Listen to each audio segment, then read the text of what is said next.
Special muna tayo mga langga, paborito ng mga bata kasi chocolate ang palaman eh.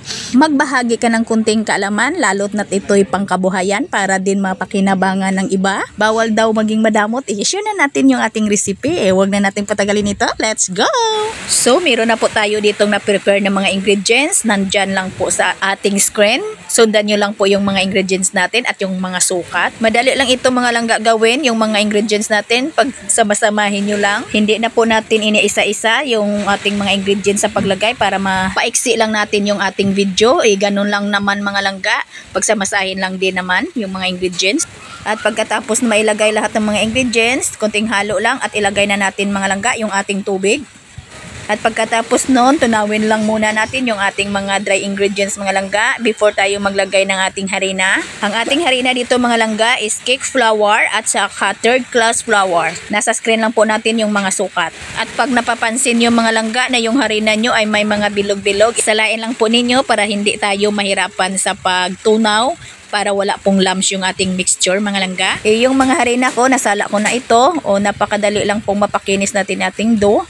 Ayan na po mga langga, okay na po ito. Yung inangat natin yung ating mixture ay napuputol na po siya. At wag lang po nating i-overmix mga langga ha, yung ating dough para hindi po makunat sa pagsumpit natin. At transfer lang po natin sa ating piping bag. At ito lang po mga langga yung bukilya na gagamitin natin. May chambre, bukilya po yung tawag sa amin dito mga langga. At i-pipe lang po natin sa malinis natin na tray na wala pong margarine or lard para hindi dumikit sa plansa yung ating desiccated coconut na ilagay natin mamaya dito. At depende na sa inyo mga langga ha kung ano kalaki yung pipe ninyo or yung sumpit ninyo. At importante, kayo'y mag-costing bago kayo magbenta. Kung gusto nyo na special talaga yung gagawin ninyo, ay magbibigay ako ng ingredients para sa ating special dito. Ilagay ko lang sa ating caption ha, yung mga ingredients para sa ating special dito. At pag gumawa kayo ng special, medyo mahal na yung bintahan ninyo. Itong video natin ngayon ay semi-special lang po. Mura lang po yung ating bintahan dito.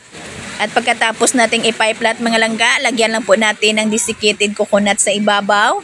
At isa lang natin ito agad mga langga ha. Yung kailangan na apoy natin dito medyo malakas. Yung init ng ating oven dito ay nasa 250 degrees Celsius. At lutuin natin ito sa loob ng 15 minutos.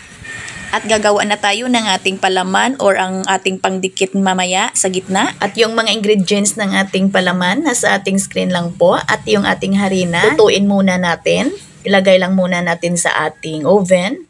Mga 5 minutes mga langga, luto na to. Mga 5 minutes mga langga, okay na yung ating harina. Luto na. At salain natin. Para wala pong bilog-bilog. Ayan po. At ilagay na po natin yung ating sugar. Yung ating vanilla. At maglagay po tayo dito ng chocolate powder. Pwede kayong gumamit ng Bensler powder. Kung wala, pwede ding Milo na lang mga langga. At mainit yung tubig na ilagay natin. Mga langga, nasa screen lang po yung ating mga ingredients ng ating palaman na ito ha. At haluin lang po natin hanggang sa mag-combine yung ating mga ingredients.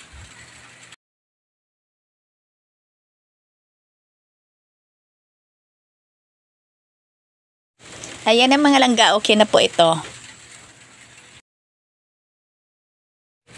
At ilagay na po natin sa ating desiccated round. Malamig na ito mga langga, pero kahit mainit pa, pwede na talaga nating lagyan ng palaman.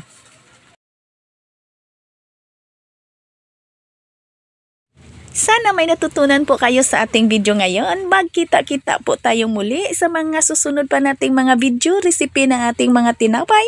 Ito po inyong Kainday. Maraming salamat at bye-bye!